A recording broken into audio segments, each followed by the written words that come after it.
Looks like it's recording to the cloud.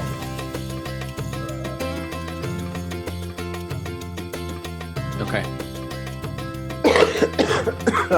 Goodness. Did you get the COVID? No. Good. Thankfully. Yeah. It's the campus where Christopher goes to university here was leading all the campuses in the state for the numbers of COVID infections. We're number one. We're number one. MSU now is Michigan State. So anyway. Still the worst. All right. Okay. We are recording. We are recording. All right. We're about to go live for this in 3, 2. Welcome to the Ephesiology podcast, a podcast dedicated to the study of the early Christian movement and its implications for the church today. Well, today, I still think Matt Till is wandering around the woods he's found in Chicago, trying to find his way out. We are with Michael, our resident ephesiologist, and I'm Andrew Johnson. I'm an associate pastor at Neartown Church here in Houston, Texas. And we thought we would give you all a bonus today.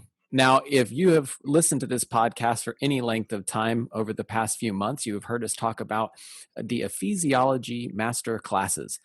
Michael and I are so excited to be a part of them, to hopefully lead the way and push some of the things that we're talking about in those classes forward. And so we thought, hey, why not take one of those sessions and bring it to the podcast? So Michael, why don't you tell us a bit about what we're about to hear? Yeah, well, this is a lecture that's coming out of our course called The Church in Times of Crisis. And this is one of those special courses. You might think of it in terms of a just-in-time course, because we're really wrestling with issues that are confronting the church, especially in North America, but globally speaking. And so in this course, we talk about some of the issues surrounding ethnic divisions and diversity in the first century, and what we learn from that church, especially the church in Ephesus, about those things, and how we might think in terms of proper engagement in our context. We also talk about leadership and the crisis that we're experiencing in leadership. Alan Hirsch joins us for that session. Devlin Scott joins us for that session on the ethnic diversity. And then Jeff Christofferson joins us for a session talking about, what is Jeff talking about? He's talking about the future of evangelicalism in North America. And he has a great perspective, being Canadian, looking at the situation in North America. So we appreciated his input. We have two of your buddies on here as well, Heath Haynes and Russell Cravens.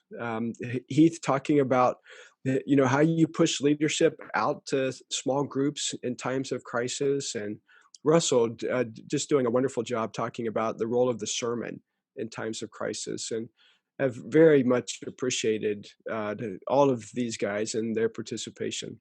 This particular lecture is on Christianity's role with the government, and that's particularly acute right now. We're feeling as we're running into not just this election period, but all of the things that are going on the streets of the cities all across the United States. How should Christians respond? And I think looking at 4 cases in the New Testament, I hope will give us a little better perspective about how, as Christians, we can engage in our cultures, but also what is our role vis-a-vis the government? Well, it seems like you've picked a topic that, though typically is evergreen, it's always going to be something. How should we as Christians respond to? It seems, like you said, acute. It is particularly of interest to us. So we thank you for tuning into the podcast, and we hope that you enjoyed this special listen in, and we will talk to you on the flip side. How many times over the past couple of months have you heard someone say that we live in interesting days? And we certainly do. I mean, the things that we see going on in the United States and around the world make us ask some important questions in relationship to who we are as evangelicals and what that means when we live in contexts that seem at times to be increasingly hostile.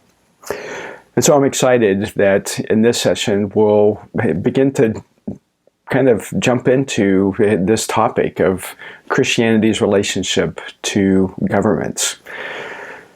We're going to first look at the example of Jesus' life. I think that is an excellent starting place for us. How did he navigate the different political issues of his day?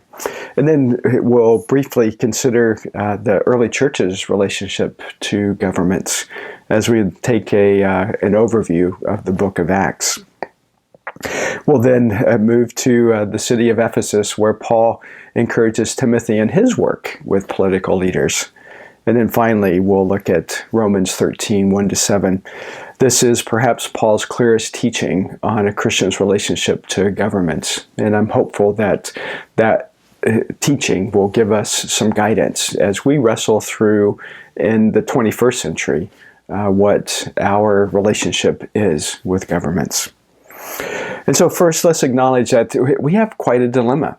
As Christians, we read in Scripture, for example, in Ephesians 2:19 and Philippians 3:20, that our citizenship isn't here. Our citizenship is in heaven with all the saints. And so we have this kind of almost dual identity of a citizenship on this earth, but our real citizenship being in heaven. Being with God. And so what is the Christian to do? How are we to navigate these things? Well, as I mentioned, Jesus' life is a great place for us to start. He comes into a Roman world, during a time of what many scholars talk about as the Pax Romana, the peace of Rome. And yet it was a tumultuous time as well. There were many people in Palestine in his day and leading up to his day that were claiming to be the Messiah. And there were political tensions, certainly, as Rome occupied Palestine.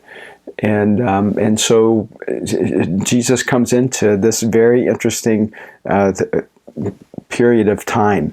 He enters into a politically divided Israel, and that's not all that dissimilar from some of the things that we see around the world in terms of the political nature of different countries. And we certainly see that today in the United States. Perhaps it's not all that dissimilar from patriotic nationalist movements as well, as we see those rise across the world. In Jesus' day, both the Herodians and the Zealots were Bible-believing Jews. They held to the Jewish scriptures. But they were also patriotic nationalists, and they expressed their political views in very different ways. Both groups, the Herodians and the Zealots, these political parties, if you will, were hopeful that the Messiah would come and that he would reestablish the glory of Israel as a political leader. And so Jesus enters into this climate, not as a political leader. In fact, that Jesus was apolitical. He came as a citizen of heaven, so to speak, to a place on this earth to deliver the gospel, the good news that God was in pursuit of relationships with people. And I think one of the best places that we see a wonderful, a beautiful articulation of Jesus' relationship to political entities during his ministry on earth is from Peter. Peter, of course, is the disciple that seems to always put his foot in his mouth. And so oftentimes his bold actions resulted in some humiliating circumstances. You recall that when he is dining at that final meal with Jesus, that Jesus wanted to wash the disciples' feet, and Peter said, "No, you can't wash my feet." And Jesus said, if I don't wash your feet, then you have no part of me. And boy, what a poignant comment that Jesus makes to Peter. And then, of course, we remember Peter's response, not just my feet, Lord, but my whole body. And Jesus, of course, says that it's only his feet that need to be washed. But yeah, absolutely. Peter was one of those disciples who was quick to act, and slow to think, at least it seems in times. And as he and Jesus and the other disciples moved from the location of that final meal together to the Garden of Gethsemane, we meet again a Peter who is quick to action as he pulls his sword out and slices off the ear of one of the religious leader's servants. And of course, Jesus makes the comment that if we live by the sword, we'll die by the sword. And so what we have in Jesus is this beautiful example of our Lord who came in peace, but because of the message that he brought, it brought division to people. And it's something that we really have to wrestle with. But I love how Peter describes Jesus and his relationship with the people that he was engaging. You know, Jesus engaged political leaders and he engaged religious leaders. And so the Apostle Paul describes Jesus' attitude toward them. And he says this in 1 Peter 2, verse 23. He says, when he was reviled, he did not revile in return. When he suffered, he did not threaten, but continued entrusting himself to him who judges justly. While Jesus certainly challenged the system of his day, however, he always pointed his followers to the fulfillment of God's will, that mission of declaring his glory to all the peoples. It was, after all, Jesus' mission as well. He came to glorify the Father. And so this challenge to the system that resulted in Jesus' coming, it came without any political affiliation. Jesus wasn't a Herodian. He wasn't a zealot. He didn't identify with political entities. And yet this challenge came with an unwavering commitment to glorify his Father. Well, we learn something from Jesus' life, don't we, in regards to how he engaged in politics. I think that Jesus was apolitical. His primary concern was God's glory, his Father's glory. And that was more important than any government system, more important than any government issues. And he provides an example for us today. Well, we move from Jesus' life to examples of Christian relations with governments in the book of Acts. Of course, the book of Acts is the second part of a 2-volume set written by Luke, who's identified as a physician. And Luke, in his first volume, in his gospel, he addresses it to the most excellent Theophilus. Obviously, Theophilus had some type of political affiliation. And we know that as we look at Luke's second volume, that his concern, or at least one of his concerns, is to demonstrate to the Roman officials that Christianity is not a subservient religion. It's not against the government. In fact, time and time again, there are examples of Paul and the other missionaries, the other early missionaries, engaging constructively with government leaders.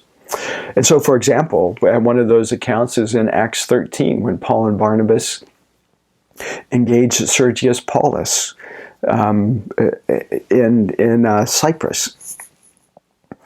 And we see that here Sergius Paulus comes to Christ. He becomes a believer. And so there's this positive relationship that Christianity had with the politician of that place. Acts 17, we see again that Paul is accused by the Jews, and he's brought before the rulers in Thessalonica. Something similar that happens in Corinth as well, as some of the disciples are put on trial before Gallio, as well as Paul, and he speaks up. And yet it was the Jewish religious leaders that were bringing the accusations. The political leaders were not that interested in the religious lives of Jews and the turmoil that Christianity seemed to be causing among the Jews. Of course, we see in Acts 19, Paul has a relationship with the rulers of Asia, the so-called Asiarchs, as they appeal to Paul not to go into the town clerk's or to go into the riot that's about to occur as a result of some of the economic challenges that Christianity brought in regards to the making of idols there. And not only that, I mean, we have this beautiful example of a town clerk, a political official, stepping into the midst of that potential riot and bringing a message to the Ephesians that was very favorable to Christianity. In fact, it's one of the most remarkable testimonies, at least I think, of early Christians when the town clerk says that these believers, these disciples, he didn't use that term, but he said these men are neither sacrilegious nor blasphemers. And those men, of course, were disciples of the Apostle Paul. And so that's a remarkable testimony to Christianity's relationship to politicians and governments. And then, of course, in Acts 20, Paul in Jerusalem, in his trial before Roman authorities, we see that there is a desire, it appears, on the part of those Roman officials to listen to the Apostle Paul. And in fact, we don't know the result, but we certainly know that Paul was called by Christ himself to be a witness to not only the Jews and the Gentiles, but also to the authorities. And Paul faithfully carried that message, the gospel message, to those authorities. Well, we move from the book of Acts, which has at least part of its purpose in demonstrating the innocence of Christianity before the governments, to some of the specific actions that Paul encouraged the believers to have in relationship to governments. And so we turn to 1 Timothy chapter 2, verses 1 to 6. Let me read those. First of all, Paul writes to Timothy, "Then I urge that supplications, prayers, intercessions, and thanksgiving be made for all people, for kings, and for all who are in high positions, that we may lead a peaceful and quiet life, godly and dignified in every way. This is good, and it is pleasing in the sight of God our Savior, who desires all people to be saved and to come to the knowledge of the truth. For there is one God, and there is one mediator between God and men, the man Christ Jesus, who gave himself as a ransom for all, which is the testimony given at the proper time." What a beautiful passage here. Now, I've argued that 1 Timothy was probably written early in Paul's ministry from, of course, well, we don't know exactly, but perhaps from Macedonia back to Timothy, who was in Ephesus, trying to organize the church there. And so this is some of Paul's, we might say, early thinking on the Christian's relationship to, or at least early written thinking about the Christian's relationship to the rulers. And he says, for kings, we're to pray for kings, make supplication and intercessions and thanksgiving for all people, but especially for kings, so that we would live a peaceful and quiet life. Now we have to remember, at the core of Paul's heart was God's mission. It was to declare the glory of God to all people, and to see that all things would be united in Christ, as he, of course, beautifully outlines in Ephesians chapter 1. And so at the very heart of Paul and his motivation for us to pray for kings and rulers is that we would live in peaceful times so that the gospel could progress and continue to spread as it did so phenomenally all throughout Asia. And so he says, we're to pray that we would, so that we'll lead quiet and peaceful lives, godly and dignified. And that this, in some way, is connected with the proclamation of the gospel. Because he goes on and he says that this is good and pleasing in the sight of God, who desires all people to be saved and come to knowledge of truth. And so a part of the motivation of our praying for kings and authorities is so that we will have a calm and peaceful environment in which we can continue to proclaim the gospel of Jesus Christ. It's a beautiful passage, and one that encourages us, particularly in times like we live today. Well, of course, what do we do when we're in situations where governments are unpeaceful? Well, that's a great question for you to reflect on. And I'd love to get your comments on that in our discussion forum. And so we'll put one of these as the reflection question as we move forward now into Romans chapter 13 to look at what seems to be Paul's clearest treatment on the subject of Christians' relationship to government. So let's read together Romans 13, 1-7. Paul writes this, and of course remember, Romans was written as Paul is going to Jerusalem. He's left Corinth, seems to be going to Jerusalem. He wants to continue on his journey eventually to Rome to be helped by the Roman Christians to go on to Spain. And so something's happening right now in the Roman Empire. There are tumultuous times.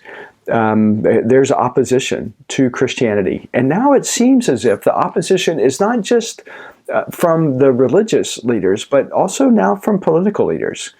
Again, this is written, of course, before Paul's first imprisonment. We know that already Nero had expelled the Jews and the Christians from Rome. And so there was a sort of political persecution already happening. And it could be that now tensions are beginning to mount between Christians and the authorities, the Roman authorities. And so Paul writes Romans 13 in part to address some of these issues. And so this is what he says, beginning in verse 1. Let every person be subject to the governing authorities, for there is no authority except from God, and those that exist have been instituted by God. Therefore, whoever resists the authorities resists what God has appointed, and those who resist will incur judgment. For the rulers are not a terror to good conduct, but to bad. Would you have no fear of the one who is in authority? Then do what is good, and you will receive his approval. For he is God's servant for your good. But if you do wrong, be afraid, for he does not bear the sword in vain. For he is the servant of God, an avenger who carries out God's wrath for the wrongdoer. Therefore, one must be in subjection, not only to avoid God's wrath, but also for the sake of conscience. For because of this, you also pay taxes, for the authorities are ministers of God, attending to this very thing. Pay to all what is owed to them, taxes to whom taxes are owed, revenue to whom revenue is owed, respect to whom respect is owed, and honor to whom honor is owed. Wow, what a passage, much to unpack here. But first, let's look at the context of Romans 13, and we really need to go back to Romans chapter 12. And it's interesting that in this passage, in Romans 13, 1-7, it's surrounded by Paul's understanding of how the Christian should live. So first, he's back in Romans chapter 12.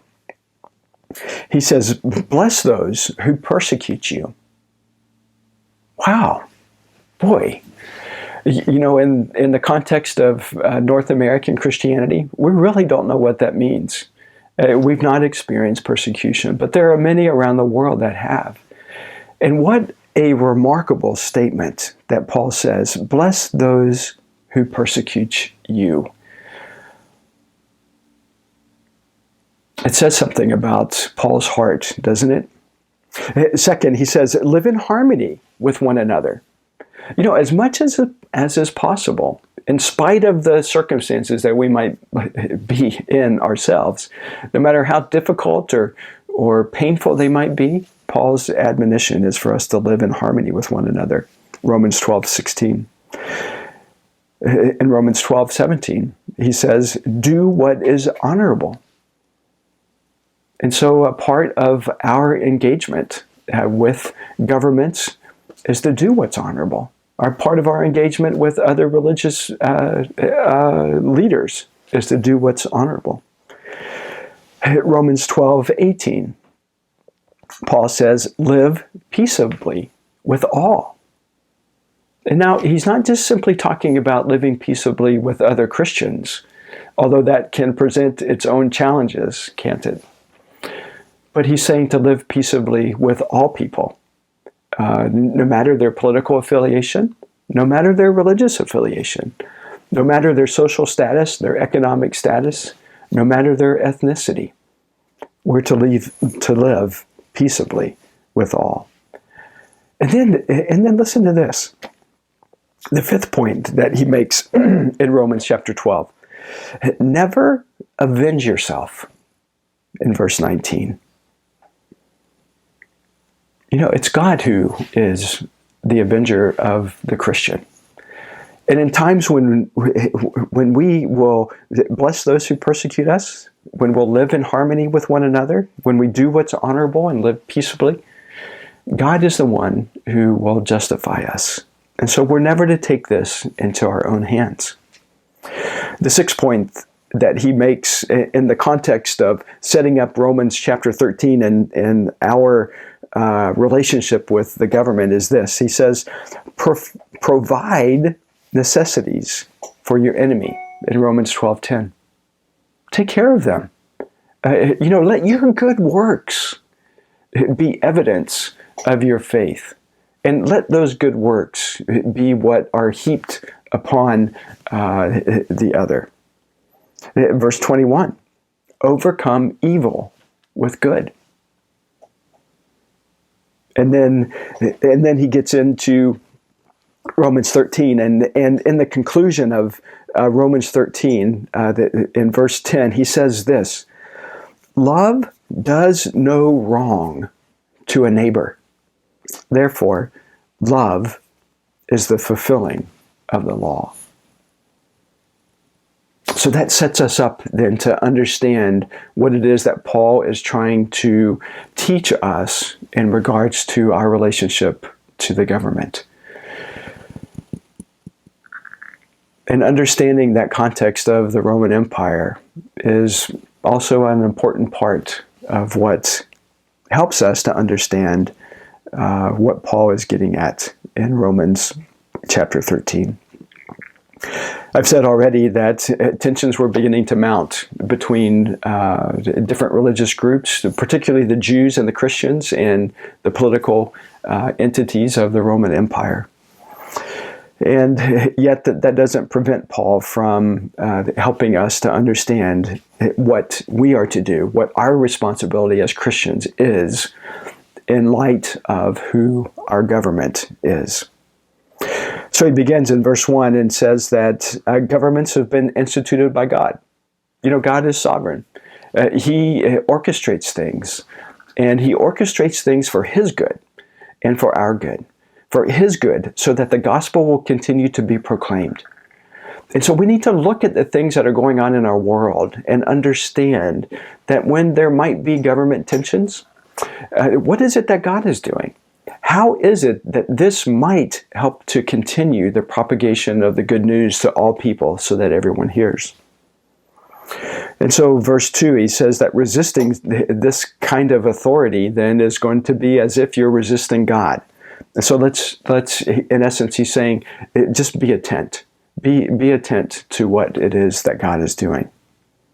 Verse 3, rulers, these government authorities, are to deter bad conduct. And this is as much for the Christian as for the non-Christian. Paul sees that the government is a part of God's instrument to ensure that Christians will do good things. In Paul's mind, these good things, in the context of this passage, are manifested in our love for our neighbor.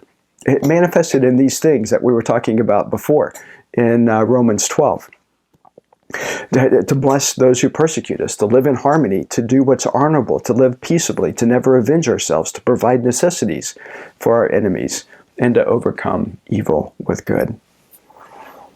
And so the government serves a purpose to ensure that we will do the things that God wants us to do.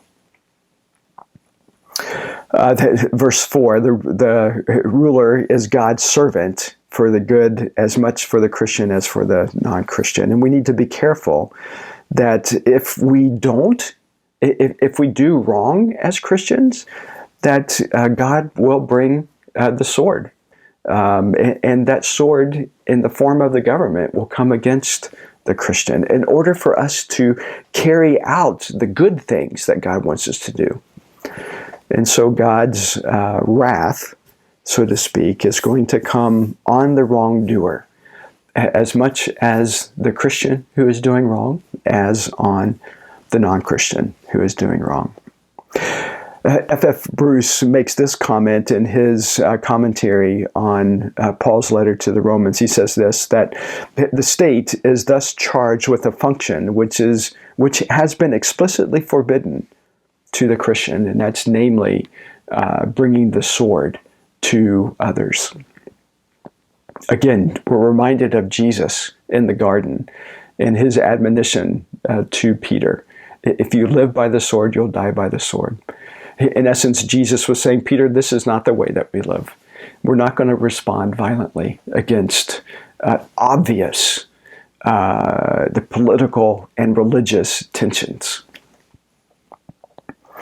So then in verse 5, Paul says that we as Christians should be subjected to the ruler for the sake of our own conscience.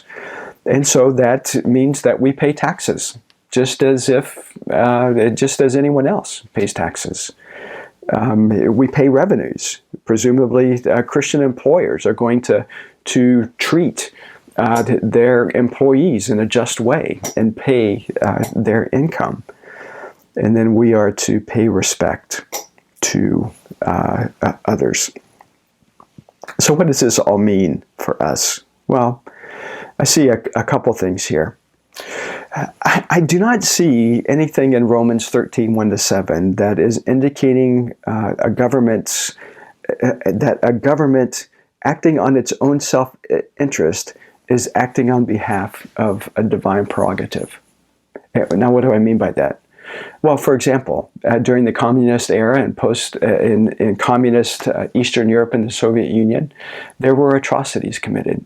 All around the world today, in different places, there are atrocities committed against different people. And in those times, we cannot think that God is allowing those atrocities to happen in some divine prerogative, and that the government can appeal to that divine prerogative in order to justify the actions, the violent actions against its people. That's not what Paul is talking about here. The text doesn't seem to lend to such an interpretation. Well, certainly, God has permitted the governments, and that does not give them the right to act as God's agent. So when governments overstep their God-given authority to protect its citizens, it would seem that citizens can respond in order to establish a peaceful government. Now, Paul doesn't get into this. He just doesn't. That's not a part of what he's trying to say here. But it does seem apparent that if the government oversteps, If the government is no longer protecting its citizens, no longer ensuring that the citizens do the things that are good, peaceable, in harmony, taking care of each other, then it seems to me that there is permission for the citizenry to react and to respond. But still, for the Christian, whose citizenship is in heaven, we cannot forget what Paul has already told us that governs our lives, that we're to bless those who persecute us, that we're to live in harmony with one another, that we're to do what is honorable, that we're to live peaceably with all, that we're never to avenge ourselves, that we're to provide for the necessities of our enemies, and we're to overcome evil with good. Remember, Paul concludes his comments on the Christian's relationship to governments with Romans 13:10. Love does no wrong to a neighbor. Therefore, love is the fulfilling of the law. So, back to some of the interpretation and application here.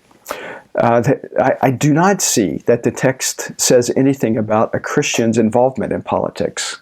That wasn't what Paul was addressing.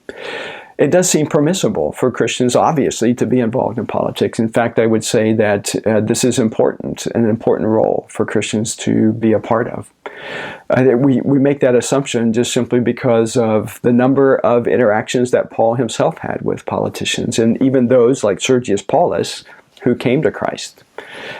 Christians continue to be involved in politics. And of course, we see increasingly going into the second, third centuries of the early church that Christians were, in fact, involved in politics. Next, a government is instituted by God for the sake of ensuring the good actions of Christians, especially, but everyone who is subjected to the government ultimately. Again, it seems clear in this text that the role of the government is to ensure that good things happen. So if Christians are not doing good, that is, if they're not keeping the law of love that Paul talks about in verses 8 to 10, then they can incur the sword of the government, as could others who are subjected to that same government. And then finally, I conclude here looking at Romans 13, 1 to 7, that the text seems to focus on those subjected to a government and the government's responsibility to ensure good conduct of all of its citizens. Again, I think Paul has in mind here the keeping of the law of love. And since Paul is writing to the Christians in Rome, this seems to me to be the context for understanding the purpose of a government. Well, what does that mean for us today? In the application, the reflection questions, I'll have a number of ways in which you can reflect on these things.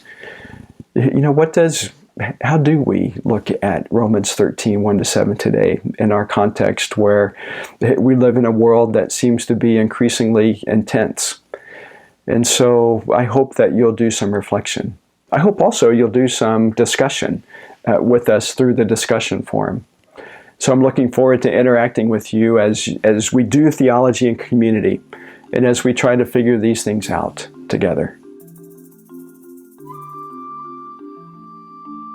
Well, Michael, I think that was completely mild and nobody got anything out of it and no one's going to disagree about anything and we are all excited, right? Is that what we think after that? Yeah, you know what? I hope that was the objective in this. I wasn't attempting to be polarizing. I don't think this should be a polarizing issue. I really wanted to, and I think I do this in this lecture, really stick to the biblical text. What is it that we learn about the things that Christians did in relationship to the government in the first century? And so we looked at Jesus and that unique situation of him coming really in a very divisive time, socially, politically, economically, even. We look at the first century church and how it came at a time and grew at a time period in the Roman Empire, and certainly had some confrontation with government, but Luke writes that beautiful history of that early church for the purpose of proving Christianity's innocence. It wasn't a subservient religion, or what, and it wasn't a faction of some type that was trying to gain a political position and power. But really, it was a religion that came preaching a gospel of peace, and the gospel that Jesus had given that early church. And then we look at those two beautiful passages from the Apostle Paul, the instructions that he gives to Timothy. That one's particularly interesting for us today, as we think about application of how Christians are engaged in government. Because Timothy and that whole context, and we have to remember here, and I don't know that I do this justice in this particular lecture, but if you know anything about ephesiology, you know that we're always finding this thread of a missiological theocentric passion for the declaration of God's glory, and that's certainly in Paul and in what he writes to Timothy. And so his whole purpose when he writes First Timothy chapter 2, those first few verses about appealing to the saints to pray for people in authority, for the kings, his whole mindset is to get us to pray so that we would have a peaceful time in order for us to share the gospel, the truth, that God desires all to be saved and come to the knowledge of truth. And that's our motivation in praying for our politicians. We want times of peace so the gospel can be proclaimed. And So then, of do course, you, yeah, if you're going to look at those four things that you just covered that everybody just heard, but you wanted them to do one of them, what would you want for believers who are listening right now? Again, you gave four. I'm not asking you to pick your favorite child, but what's the yeah, one thing that you want Christians to walk away from this podcast and take into this political season? yeah. I love that question, Andrew. Thanks for asking it. You know, my initial response is do the Jesus thing. You know, he came and he proclaimed and declared the glory of the Father. But I think on a very practical level, what I would want Christians to take away is what Paul teaches us in Romans 13. And really, what I gather from that passage, Romans 13, verses 1-7, is that Paul really wants us to trust in God's sovereignty. You know, it is God who establishes governments. It's not the people. You know, we might cast our vote and the election might go one way or the other. We really don't know at this point. But what Paul is reminding us of is that God's the one who establishes governments. This isn't I don't think we should take away that God has instituted governments. I don't think that's what God did. As, for example, God instituted families and He instituted the church. That's very different than God establishing governments in order for them to serve a purpose to achieve God's mission. And so I think I would want Christians to take away from this more than anything, to really trust in God's sovereignty. You know, we don't know at this point what's going to happen in the US election. It really could go one way or the other. And we know how divisive this has been for the whole citizenship of the United States, but also for the church. And Christians are fighting against Christians. And, you know, I mean, I hear Democrats saying, how can you be Republican and be a Christian? And Republicans saying, how can you be a Democrat and be a Christian? And others really challenging whether or not either one can be saved and believe what they believe about their different political platforms. But I think most of all, what Paul would want us to take from what he wrote to the church in Rome is that God is sovereign and his will is going to be accomplished. There's nothing that we can do that will thwart that. There's nothing a government can do to thwart God's will. He will accomplish what he purposes to accomplish. Okay. Well, for those who are listening, we are so thankful that you decided to tune in. You'll know that this isn't our first time talking about potentially thorny things or things that might upset the apple cart a little bit. So please check out our last few podcasts to kind of see maybe some of the foundations, even some of this teaching is standing on. And if you think, oh, I cannot believe Michael just said that, just understand our fair ephesiologist we've expounded on a lot of these thoughts. So please take them all in, digest them, and then most importantly, continue to move out into the community that God has put you in as his disciple. Be faithful in declaring his glory. And if that means that you are going to take into this political season as an agitator, an activator, as somebody who's going to get in and say, you know what, this is my civic duty and I'm going to do so as a Christian with force and declare Christ, then be faithful in declaring Christ wherever he has called you. If your way of living out your faith might look different than you are hearing Michael say, most importantly is that Christ's name is made known, that he gets the glory, and that we are living out our lives for him, for his kingdom, and not for any political party and not against anybody who disagrees with us. We bear the name of Christ wherever he has sent us. And so on that potentially argumentative step, thank you for joining Michael and I today for the Ephesiology podcast. We invite you, our listeners, to be a part of this truthfully growing Ephesiology global community. So whether you are an ivory tower thinker, a preacher from a pulpit, a church planter, a leader, a mentor, or a spirit-filled Christian who is following Christ and who you desire to see his mission complete in the world, we've got a seat at the table for you. 3 easy ways. I think, again, it's actually 4 easy ways you can be a part of the Ephesiology community. 1, subscribe to the Ephesiology podcast. Leave us 5-star rating and review. Share this with your friends. 2, head over to ephesiology.com. Sign up for free exclusive content delivered from us into your email. 3, go to our Ephesiology Masterclasses website and check out what all we have going on and what classes you can potentially take a la carte. If you don't want to go for that full degree, we still want to equip you where God has sent you for his mission.